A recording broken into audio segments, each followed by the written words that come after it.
And welcome to episode 103, where uh, where we don't know where the future is going because nothing makes sense anymore in the year of 2016. Thought this was the year of opportunity. Turns out it is the year of clusterfucks. After clusterfuck. So my apologies for the language, but I feel it's appropriate at this time. It pretty much is. Oh. It really is. It's terrible. So it's election night. What were you doing on the night of the election? I voted, and to be honest, it was my first time voting. Oh, wow.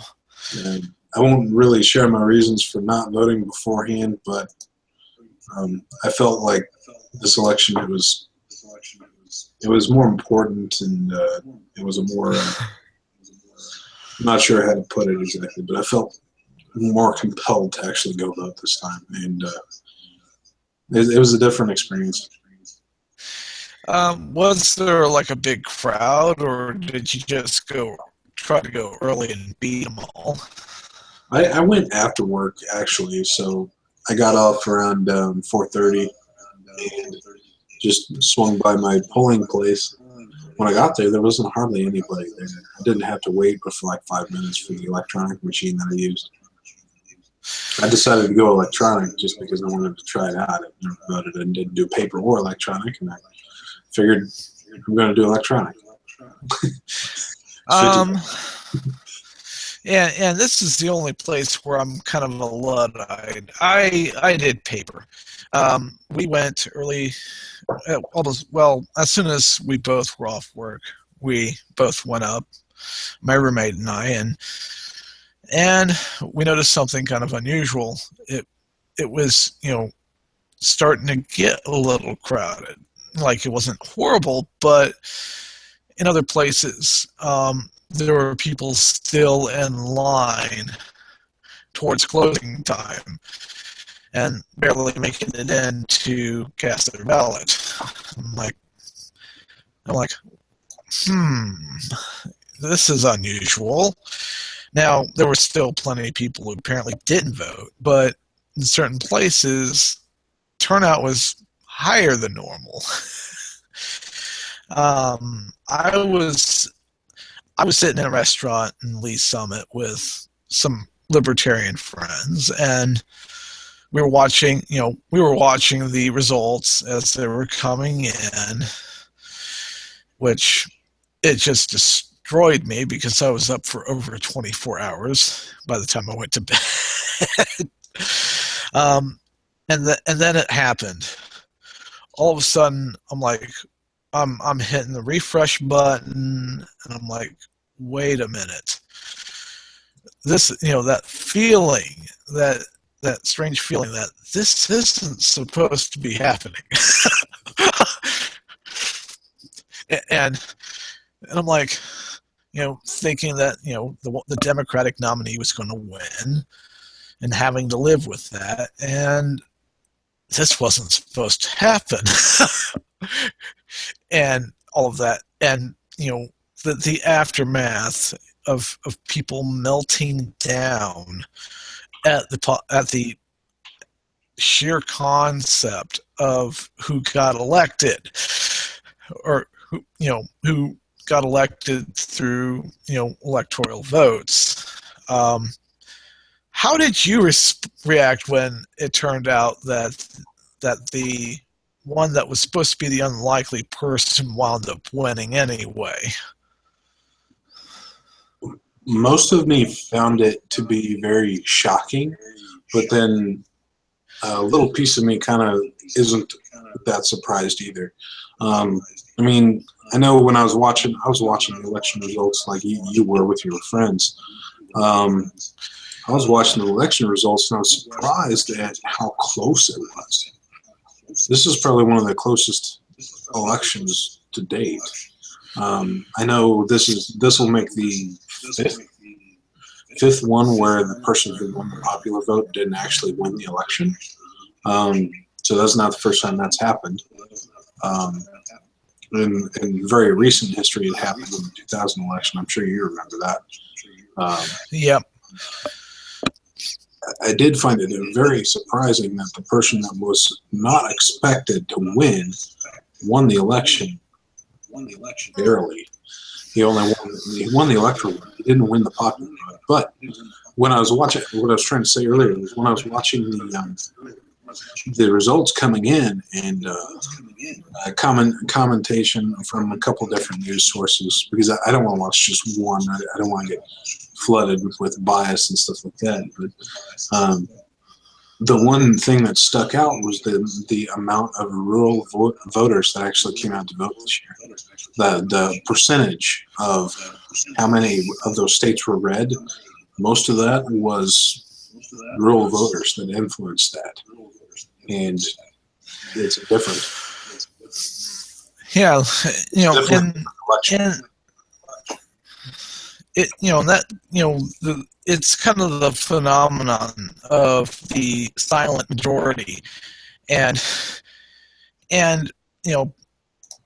part of me is, part of me blames so-called social justice warriors for this kind of a result. But then again, part of me, also blames the, Clinton campaign for not actually attempting to reach out when they should have to those who, felt like their jobs were going and they were gone and not coming back, and minorities. And just, assuming that because they were a woman, they were going to win. But then another, kind of revelation kind of started creeping into my mind.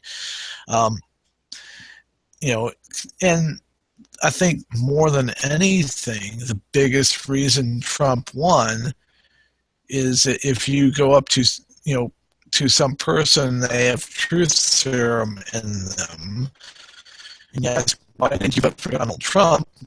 A likely answer may be because fuck you, that's why. I think some of it may have involved trolling. And the fact that, there was disillusioned Bernie Sanders supporters who were irritated that Clinton got the nomination and he just rolled over.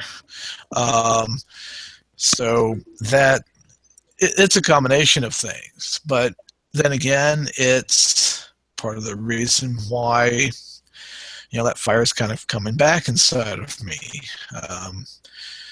Sites like Breitbart and InfoWars, whether we like it or not, they played a hand in this. And like I said, 2016 we thought 2015 was kind of a train wreck. Apparently, no, it's being topped by this year. So, and of course, another part of me is like kind of glad that certain figures who were smug and everything else were having a meltdown. Like, yeah, that's what happens when you have an echo chamber. So another part of me is scared. Some of the people surrounding the president-elect right now. VP-elect believes in gay conversion therapy, which has been debunked and disproven. It doesn't work and should never have been tried in the first place. Bannon, who I'm not as positive that he's a white supremacist so much as he is an opportunistic individual who manipulates people from behind the scenes. Because I've kind of ran into that kind of personality before, and like, and playing both sides up the middle. I've kind of seen that a little bit before. So kind of mixed emotions are running through my head. On the upside, the Trans-Pacific Partnership is likely dead. So there's silver lining, sort of. They gave up. But so right now I don't know what's going to happen. Good news for the Libertarian Party, they don't have to fight for as many states on ballot access issues. They are retaining ballot access in even more places now. So resources they have to spend on that. Mhm. But it's kind of like the uncertainty. I don't know where things are going. It's kind of like, it's going to be a bumpy ride. But other than that, I haven't been up to too much, just trying to survive my exit of retail. And I'm assuming you've been busy with your stuff too. Not too much. I mean, some things have changed a little bit in the uh, how we do some of the things that we do at shelter. Um, in regards to the new safe project, um, now it's still my responsibility that I deploy our code to production. I'm still not 100% sure how I feel about that, but now I have to come in at 7 p.m. and do it in the evenings to avoid running into issues with if a deployment goes wrong or for some reason a deployment causes something to go wrong. It won't affect the customers as much. At least there will be a much lower customer base than it would affect if that is the case. It's true. They were trying to do a compromise between the developers' time and taking time away from their day, and then also giving the customers what they need, what they deserve. So, I mean, that'll probably change, but it is what it is right now. So. And like I said, I'm leaving the world of retail. Towards the end of September, some moment happened, and the realization hit that I've had enough of this. And my soon to be previous employer, I'm still there until I can transition, because where I'm going, I have the job. It's more, shuffling of papers than anything. I have that job with a more normal type schedule where most Saturdays I'd have off and Sundays, pretty much guaranteed Sundays off. So, more stuff becomes available. But that place is, undergoing, renovations, adding more desks and all that so that they have room for more people. Because if they have nowhere to put you, you can't be trained, let alone work. So while I'm waiting on that, and updates on that is on an as need to know basis, that sort of thing. So it's basically patience is going to be required on my part, and with brouhaha over the NES Classic, place I work at currently, on release night, only 6 of them were sent to our store. Just 6. And so we had to implement the whole one per family thing to be fair to everybody else. I'm like, and oh man, and some dude insinuating things like, oh, it feels like your workers holding one back for their buddies or something like.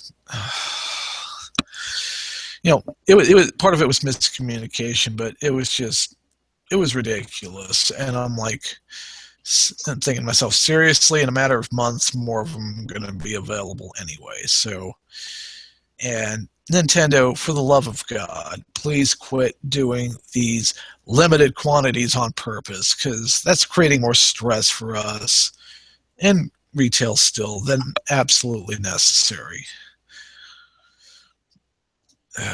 But I haven't had a chance to even grab one, look at one, and all of that. I've seen videos and teardowns of the thing, and if somebody jailbreaks it, it could be turned into an Android device. Have you seen the specs on that thing? Not yet, I haven't. Uh, some sort of quad core ARM processor, Mali GPU. They use the Linux kernel, believe it or not, with their own custom stuff on top of it, with all the games and everything else. So if I ever get a hold of one, I'll be ecstatic. But you got yourself something new as of late. Yeah, I put this on social media too. I don't know how many people are keeping up with me, but I was able to pick up a Steam controller a while back because I was wanting to get a hold of one, something that would be a little bit more. It's not necessarily intuitive, but it's a little bit more interesting to use for video games, and at least ones that fit the style of a controller.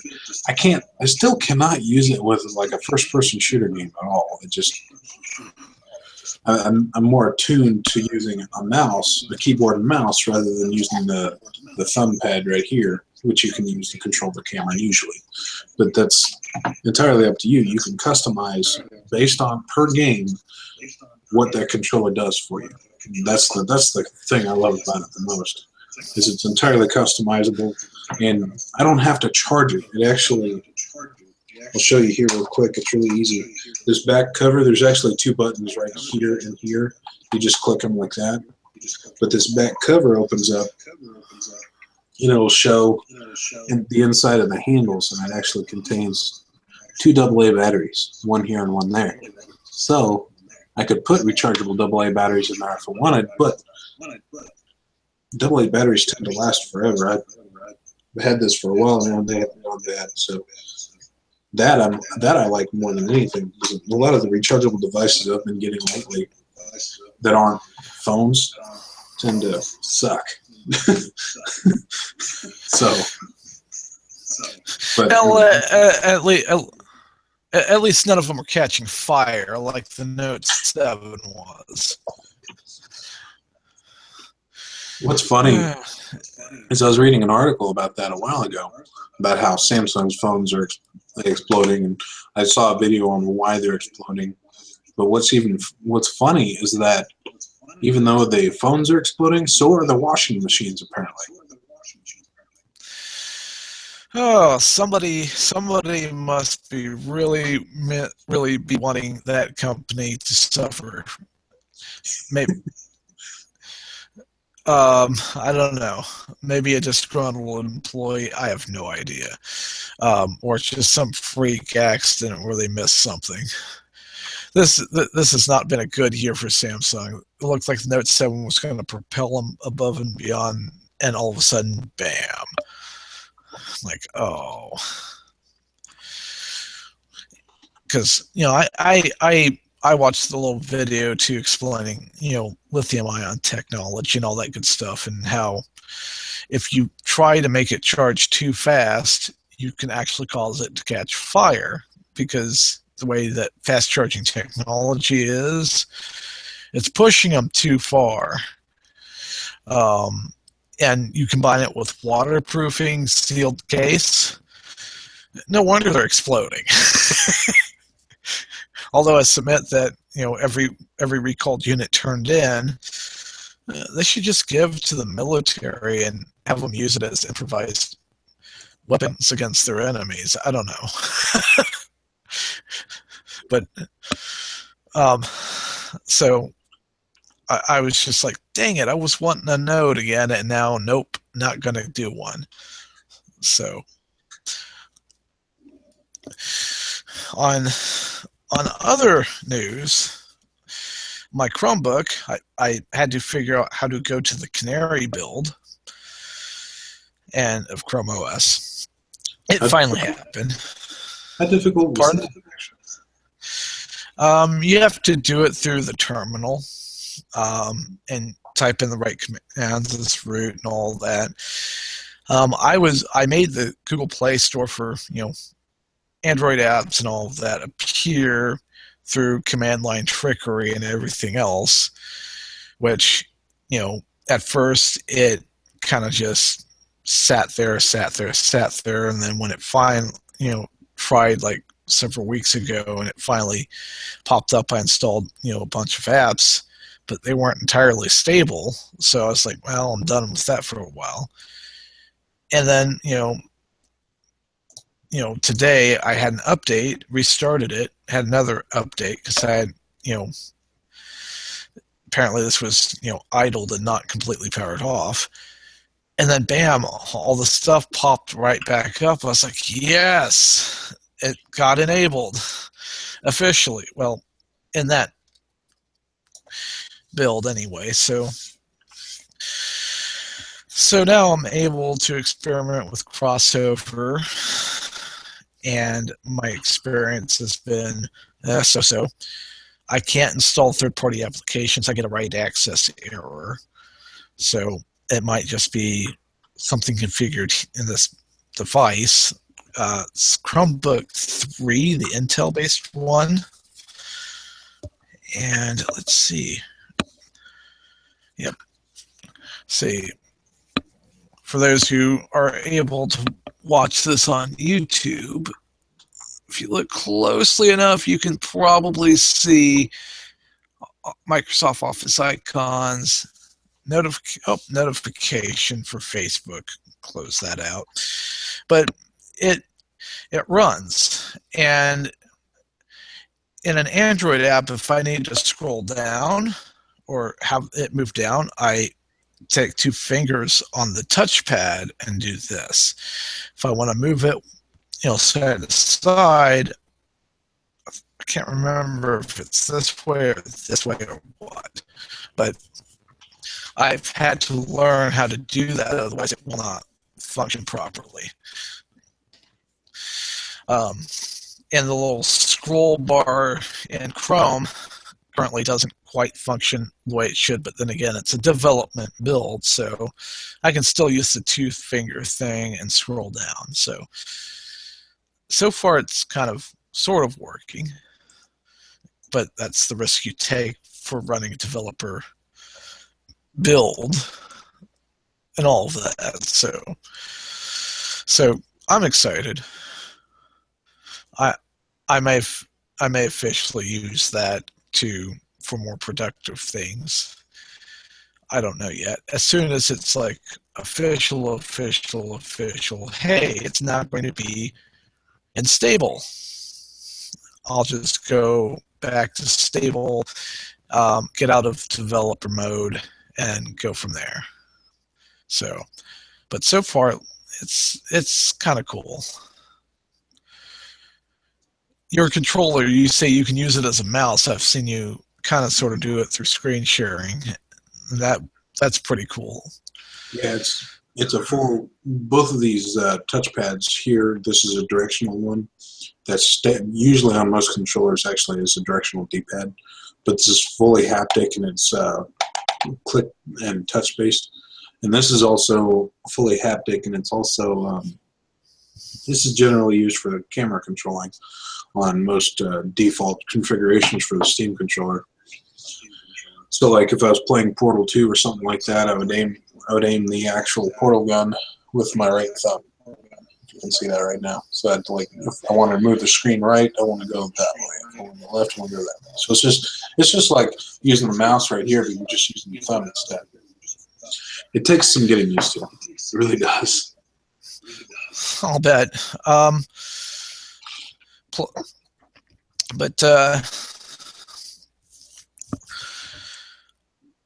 But yeah, other than that, I haven't set up anything else that I've acquired. I managed to get a tower for like really cheap from Salvation Army store, and I have no idea if it works or if there's anything inside of it that I can salvage. So that's something I can be working on later on. Um, and I will admit that I am pushing the limits of this tower that's several years old. That's only a dual core, but it's still get my old 8 core. I still need to get rid of this. And I haven't messed around with any of the other forms of hardware. Honestly, I may wind up parting some stuff out and then kind of selling it off or swapping it out with other people. I haven't figured out what to do yet. As soon as I transition to newer employment and have a normal schedule, I'll be a little bit more able to do that. Part of the plan for the future is to do more of the prepping stuff and kind of show related stuff on Sunday if possible, and that way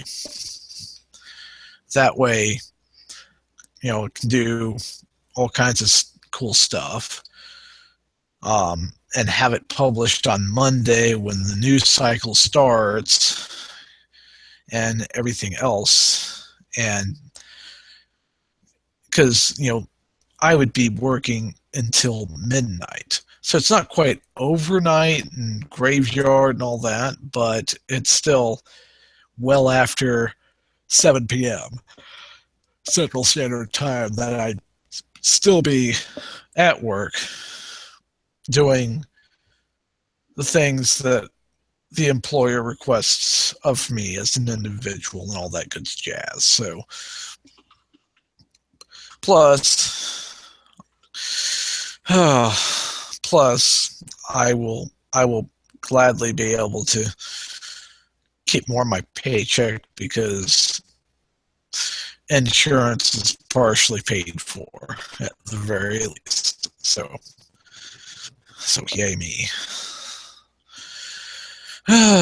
So does that sound like a good idea? Do stuff kind of on Sunday, or have somebody go, hey, I want to do a solo episode and talk with so and so about this, because I can easily create a tutorial on how to access the YouTube channel and go, hey, you can do this, and do this, and bam, you can actually upload content to the channel.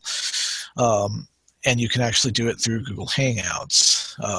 That way, if Curtis has something related to, say, the stuff that he watches and keeps an eye on, and everything else, the models that he paints and everything else, science, geology. He's a computer. He's going for computer science now, by the way. Oh, really? Yes. I'm like, I have no idea what caused him to do that, but I was like, oh my. So I guess he's trying something new. I mean, good for him. If he needs any help, I can definitely help him. I mean, I'm a developer now, so. But I mean, I'm excited. Oh yeah.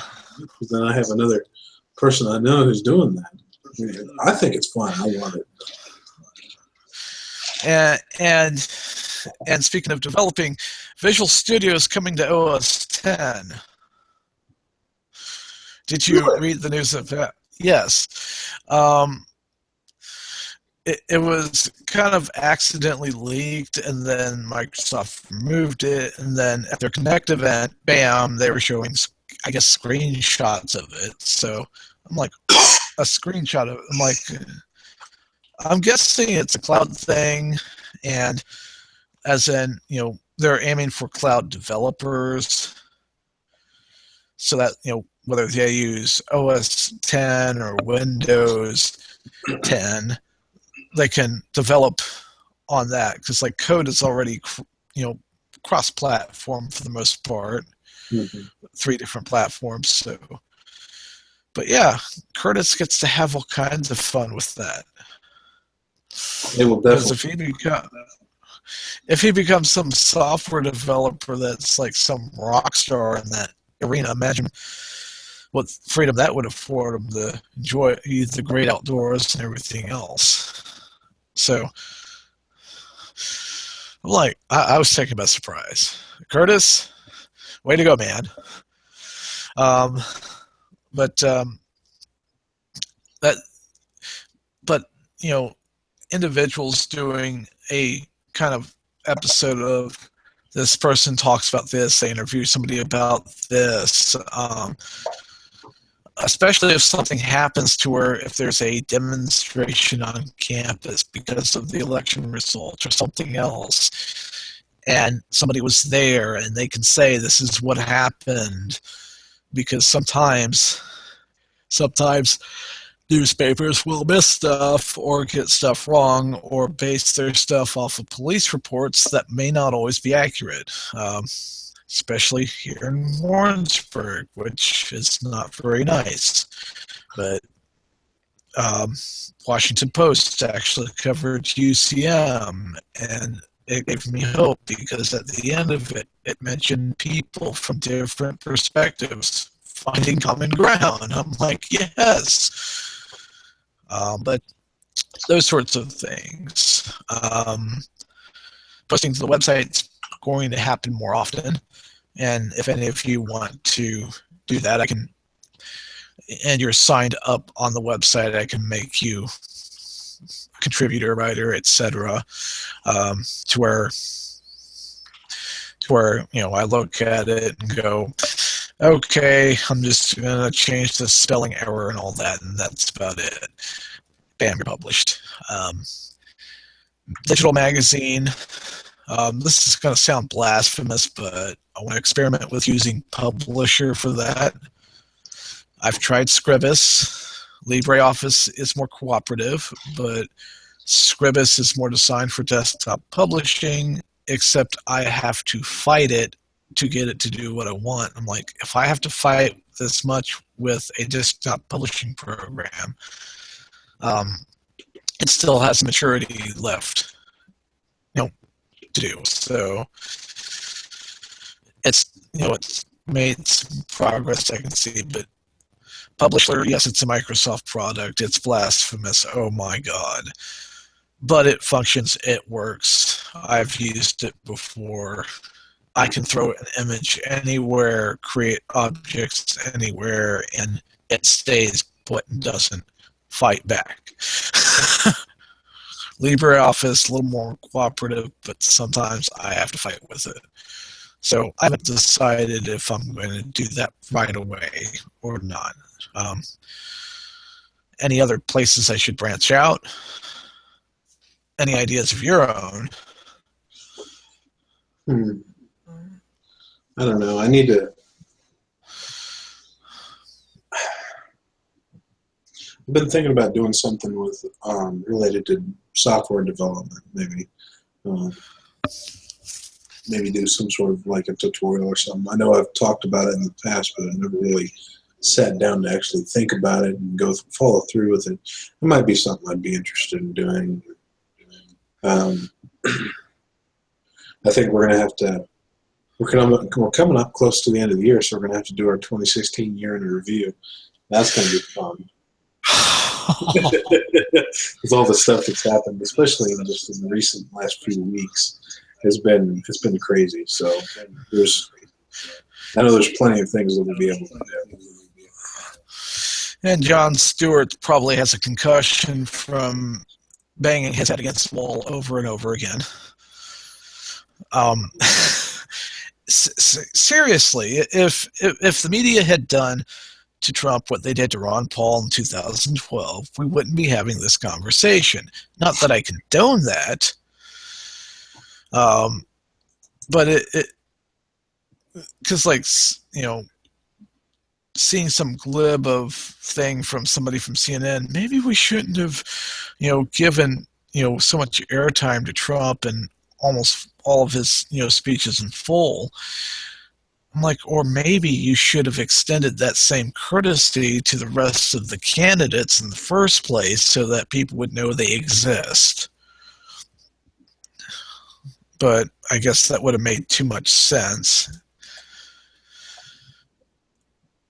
And now there's mentions of, oh, we've got to go after fake news. If people are gullible, they're going to fall for it. So I know that one of the things I'll be doing is if I see something that looks outrageous, I'll actually look into it and go, hey, I know. I'll see if this is true. Give you an example. There were 2 students in March that got in trouble. They were Northwestern University students, freshmen. And the claim was that they were, leftists, and at least one of them was Jewish, and they were trying to put anti-Semitic, graffiti on a, non-denominational chapel and put Trump on it and anti-Semitic comments and whatever, just to make Trump look bad. Well, turns out the graffiti did take place. The 2 students actually did it. The original story from the Chicago Tribune, there was no prosecutor was not given any motive whatsoever. So that court case is still ongoing. And I actually emailed the author of that article and said, hey, there's rumors from this page right here. And they're like, the case is still ongoing. It's the rumor. It's still just a rumor. No motive was given. That sort of thing. Because the best way to counter fake news is to actually research it for yourself and go, does this lead to anywhere else? Or is it just BS that somebody's putting out just for ad revenue? So, those sorts of things. And I don't want to discuss politics all the time because, I made that mistake a couple of years ago and, kind of sucked the enthusiasm out of it. So things like projects on the Pi, mobile devices, cool things. And yes, classic. I'm hoping to get a hold of one at some point and see what it can do.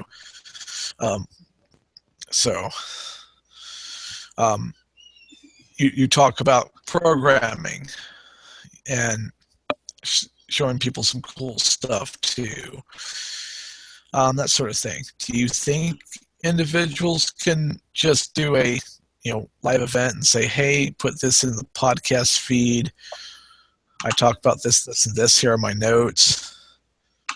Is that a possibility to you? Oh yeah, I think that's definitely a viable solution for us.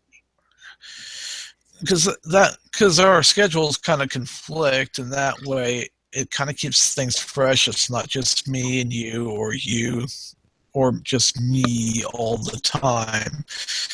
We haven't heard from Steve Kelly in a while, or Curtis Warren, and kind of miss them being on here and talking about various things like tornado seasons coming up, or insert reference from British television, or British science fiction. Kind of been missing those. And talk about things like pro wrestling, where Goldberg allegedly injures himself right before the first match in WWE that he's had in 12 years. Which I'm like, oh, that sort of thing. So I read that rumor. I was like, I hope that's not true. That would not be nice. But yeah, that's sort of the meeting of the minds type of episode that we're having today, and I take it we'll probably go from here. But any other ideas, suggestions going forward? No, I don't have anything quite yet. I mean, I'll have to sit and think on it a little bit because I know I've had some ideas in the past and I'm gonna have to bubble them back up since we haven't gotten together for a while. So yeah. Well, I'd say throw them into your favorite note-taking application or in a text file or whatever, and just shoot it my way. I can do Google Docs or even Office if you're so inclined. There's a reason I have both multiple Office suites that I deal with, and that's so I can deal with virtually any file format out there. Unless somebody sends me something in TextMaker, then there will be a problem because I don't use that at the moment, and I'll be like, can't you at least export it to something else? But I don't think that'll be an issue. I guess play it by ear and kind of start working towards some of our most messed up moments this year, because goodness knows there's plenty of them.